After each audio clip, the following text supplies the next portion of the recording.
국방기술연구원의 기술개발 실적에 감탄하지 않을 수 없습니다. 기술개발과 함께 기술보호에도 특히 유념하여야 할 것입니다. 자주 국방이야말로 생존의 기본이라는 것을 우리 국민들이 인식할 수 있게 되어가는 것 같습니다. 엄청난 돈을 들여 해외에서 무기를 들여오느니 스스로 개발하여 자립하는 것이 반드시 필요하고 국내 산업을 활성화시키는 일이지요. K2 전차랑 완전 다르다. 한국이 이렇게 강했나? 스페인 언론이 소개. 한국군 스텔스 전차 실물 공개. 유럽 방산 전시회 참가국들 부러워 죽는 이유. 다음은 오늘 주제에 대한 주요 내용입니다. 최근 우리나라의 방산업체는 세계 최대 규모의 국제방산 전시회에 참가해 K9자 조포와 레드백 장갑차, BOE 방공 시스템 등 대표적인 명품 무기를 선보여 화제가 되고 있습니다. K2 흑표 전차를 앞세워 전시회에 참가한 현대로템의 부스에는 근래 들어 급격하게 군비 증강을 시도하고 있는 유럽의 방산업계 관계자들이 몰려들어 국세통을 이루었는데요. 이번 행사에서는 군사 강국으로의 복귀를 꿈꾸고 있는 독일이 한국 방산업체의 독주를 막기 위해 차세대 주력 전차의 시제품을 최초로 공개했지만 부풀려진 성능이 발각되어 역효과가 일어나는 불상사가 발생하기도 했습니다. 반면 전시회 첫날부터 폴란드와 전차 및 장갑차 공동개발 업무 협약을 체결하는 데 성공한 현대로템은 노르웨이와 폴란드 국방부의 요구에 맞게 개량된 K2너와 K2PL 등 수출형 모델을 전시하면서 관심을 독차지했는데요. 이에 수많은 국방대표단과 현지 방산업체가 찾아와 수출에 관한 면담을 진행한 것으로 나타났습니다. 그 중에서도 스페인 측 관계자들은 적극적인 움직임을 보이며 한국과 방산 협력을 맺게 될 가능성을 시사했는데요. 특히 스페인 군사 전문 매체는 한국제 전차를 집중적으로 보도하며 특집 기사를 게재해 노골적인 러브콜을 보냈습니다. 그런데 스페인의 시선을 사로잡은 무기는 한국 방산 수출의 선봉장인 K2 흑표가 아니었는데요. 과연 어떻게 된 일인지 자세하게 알아보겠습니다. 이번에 프랑스 파리에서 개최된 유로 사투리 2022 방산 전시회는 어느 때보다 의미가 컸습니다. 이는 러시아가 쏘아 올린 안보 불안으로 인해 유럽 주요 국가들이 연달아 군비 증강을 선언하며 국방 예산을 대폭 늘렸기 때문입니다. 게다가 200명 가까이 중립을 지켜오던 스위스조차 영세 중립국의 입지를 버리고 서구적 가치의 편에 서기로 결정했다면서 나토군과 긴밀한 협력 관계를 이어나갈 것이라고 밝혔는데요. 가장 극적인 변화는 냉전 종식 이후 대규모 군축을 감행했던 독일이 재무장을 선언하며 특별 국방기금이라는 명목으로 1000억 유로의 거금을 국방비 예산으로 투입했다는 것입니다. 올라프 설츠 독일 총리는 주요 목표는 독일군의 방어력을 높여 자유와 민주주의를 수호하는 것이라고 말했지만 주변국들의 입장에서는 세계대전을 일으킨 전적이 있던 국가가 과거의 힘을 되찾을 명분을 얻은 상황에 우려의 목소리가 나올 수밖에 없었고 더욱 국방력 강화를 서두르도록 만들고 있었습니다. 이처럼 현재 유럽 국가는 역사의 분기점을 맞았다고 말해도 좋을 만큼 큰 변화를 겪는 중이었는데요. 이런 와중에 열린 세계 최대 규모의 방산 전시회에 어느 때보다 많은 인파가 몰린 것은 어찌 보면 당연한 수순이었습니다. 그리고 유로 사투리에 참가한 60개국 1800개의 방산업체들도 이러한 기회를 놓치지 않기 위해 자사의 주력 무기들부터 한창 개발을 진행 중인 첨단 무기들까지 모두 꺼내와 총력전을 벌였는데요. 특히 이날 행사에서 독일의 대표적 방산업체 라인메탈사는 3.5세대 전차 KF-51 판터의 시제 차량을 공개해 전차 명가의 부활을 알렸습니다. KF-51 판터는 독일군의 현용 주력 전차 레오파르드 2 차체를 개량하고 새로 개발한 대형 포탑을 없앤 모델인데요. KF-51 판터에는 기존의 전차와 다른 설계 방향에 따라 파격적인 기술들이 접목되어 있으며 독일제 전차 최초로 자동장전 장치가 도입되어 있는 것으로 나타났습니다. 또한 개발사 측은 기존의 120mm 활강포보다 50% 긴 사거리와 향상된 관통력을 가지고 있는 130mm 조포를 무장하고 부무장으로 12.7mm 동축 기관총과 7.62mm RCWS를 탑재해 공격 성능을 크게 증가시켰다고 설명했는데요. 여기에 더해 전차의 포탑 후면에 설치된 드론 발사기로 정찰과 공격에 활용 가능한 히어로 120배형 드론 사기를 발진시킬 수 있어 다시권 밖의 목표물을 타격하거나 매복한 적을 사전에 탐지할 수 있을 것이라고 주장했습니다. 이 밖에도 KF-51 판터는 능동 방어 체계를 비롯해 다양한 빙하 시스템을 통해 승무원의 생존성을 키웠다고 강조했습니다. 라인 메탈사의 설명만 놓고 보면 KF-51은 단숨에 세계 최강의 전차로 등극할 만한 성능이지만 많은 전문가들은 당장의 호평보다는 의문을 표명하고 있습니다. 이는 라인 메탈사에서 공개한 자료가 너무나도 허황되기 때문이었습니다. 전문가들이 기장 의심스러워하는 부분은 무장의 강화와 다양한 첨단 기술을 접목시키기 위해 불가피하게 멍치가 커진 전차가 레오파르드 2 전차보다 전투 중량을 7.5톤이나 줄였다는 점이었는데요. 만약 라인 메탈사의 말대로 무게가 획기적으로 가벼워졌다고 하더라도 130mm 조포의 위력을 감당하려면 차라리 무게를 늘려 내구성을 강화하는 것이 나을 것이라는 의견이 나오고 있습니다. 하지만 독일은 이에 대한 반박을 전혀 하지 않고 있으며 시제품을 가지고 있음에도 재원을 공개하지 않아 의심을 확산시키고 있는데요. 일각에서는 폴란드의 차세대 전차 사업을 놓고 한국과 경쟁을 벌이고 있는 독일이 한국 쪽으로 크게 기울고 있는 폴란드 국방부의 마음을 돌려놓고자 이런 무리수를 둔 것이 아니냐는 목소리도 나왔습니다. 그러나 애초에 KF-51은 실제 성능이 어떤지를 떠나서 존재 자체만으로 논란거리였습니다. 이는 독일이 독단적으로 KF-51을 레오파르드 2 전차의 적법한 후계자라고 칭했기 때문입니다.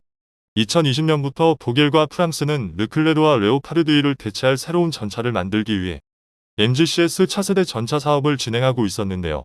프랑스는 공동 개발을 통해 2035년부터 250대의 전차를 배치하려고 계획하며 약 16억 달러의 개발비를 투자했습니다.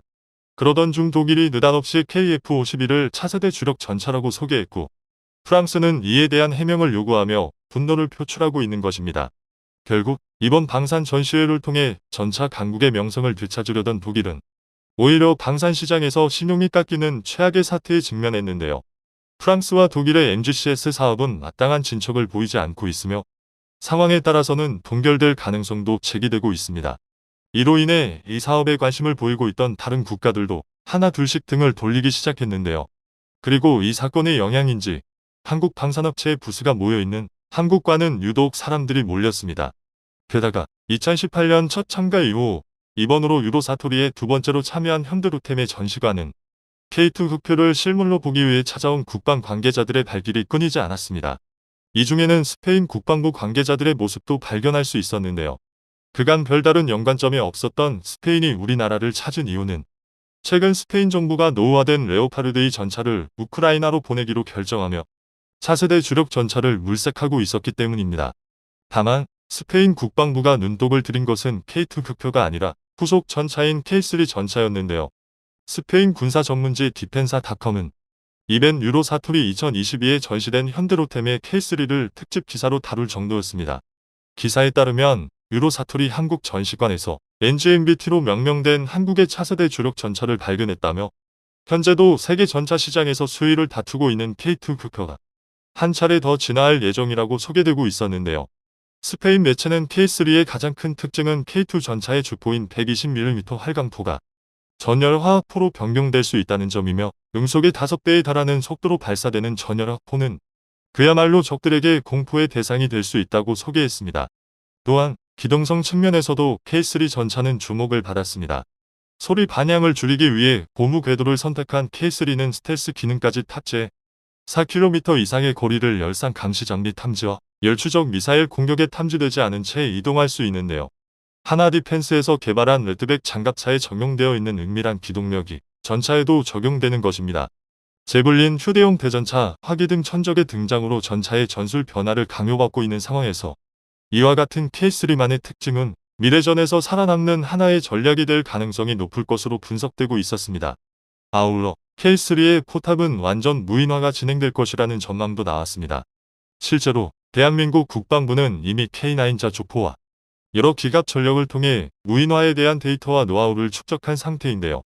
K2 흑표의 개발 당시에도 우리나라는 무인화 가능성을 놓고 연구 개발을 진행했던 경험이 있기 때문에 후속 전차인 K3의 포탑의 무인화 기술이 접목될 가능성이 상당히 높은 것입니다.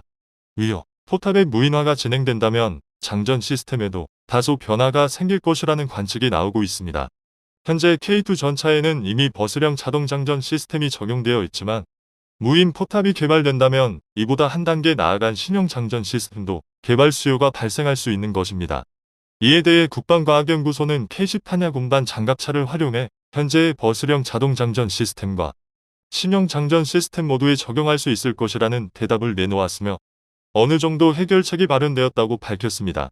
이처럼 한국 방산업체가 기존에 없던 새로운 무기체계 개발을 해나갈 수 있게 된 데에는 그동안 차근차근 쌓아왔던 기술들이 뒷받침되고 있기 때문에 신뢰성이 높았는데요. 이 같은 기사는 마침 대한민국 정부가 나토 정상회의에 참가하기 위해 스페인의 수도 마드리드를 방문한 와중 작성되었다는 점에서 주목을 모으고 있습니다. 현재 우리 군은 무기 수출뿐만 아니라 전차 전력 현대화에도 박차를 가하는 중인데요. 한국 국방부는 K2 흑표의 전차 양산 사업이 성공적으로 진행되었다고 밝히며 이로 인해 1970년대부터 사용되어 노후화를 겪고 있는 M418A 3K 전차를 퇴역시킬 수 있게 되었다고 발표했습니다. 우리나라 방산업계의 기술 발전은 이렇게 파급 효과를 발생시키며 군의 현대화를 가속화하는 원동력이 되고 있었는데요. 자주 국방과 안보 강화를 위해 멈추지 않고 연군을 이어나가고 있는 종사자분들의 노력에 박수를 보내며 지금도 고생하고 있을 국군 장병들을 응원하겠습니다. 대한민국도 자주 국방에 최선을 다해야만 한다. 첨단 무기들뿐만 아니라 일반 사병들도 첨단 장비들로 무장하여 주야간 전투뿐만 아니라 어떤 무기들도 자유롭게 다룰 수 있도록 훈련시켜야만 한다. KF 신함 판터는 카탈로그 상 데이터임. 어떻게 포탑 구경이 늘고 무인 항공기 4대, 미사일 런처가 있는데 무게가 오히려 58톤. 게다가 차체는 레오파르트 구형 차체. 절대 130mm 반동 못 잡음. 한마디로 구라. 유럽에서 독일의 국방력이 독주하는 것을 영국이나 프랑스가 잘 견제해 주어야 할 텐데 전범국이라서 조금 걱정은 되네요. 독일과 일본은 항상 조심해야 할 국가. 히틀러의 망령이 독일인들의 영혼 속에서 부활의 그날만을 기다리고 있다. 전범국 독일이 군비 증강을 하는데 주변국들 반응이 골 때리네요. 우리의 무기에 대한 가격을 좀 더 올려서 판매하시기 바랍니다. 지금은 K2를 판매해야 하고 K3는 다른 나라에 판매해서는 안 되고 우리가 K4를 개발해서 배치한 후에 판매해야 합니다. 가격도 배로 올려야 합니다. 우리나라가 국제오구가 되어서는 안 됩니다. 애플 제품, 보잉의 제품, 럭히드 마틴의 제품은 얼마나 비쌉니까? 첨단 기술을 탑재한 우리의 방산 제품을 호구 가격으로 판매하는 것은 말이 안 됩니다. 말이 안 됩니다.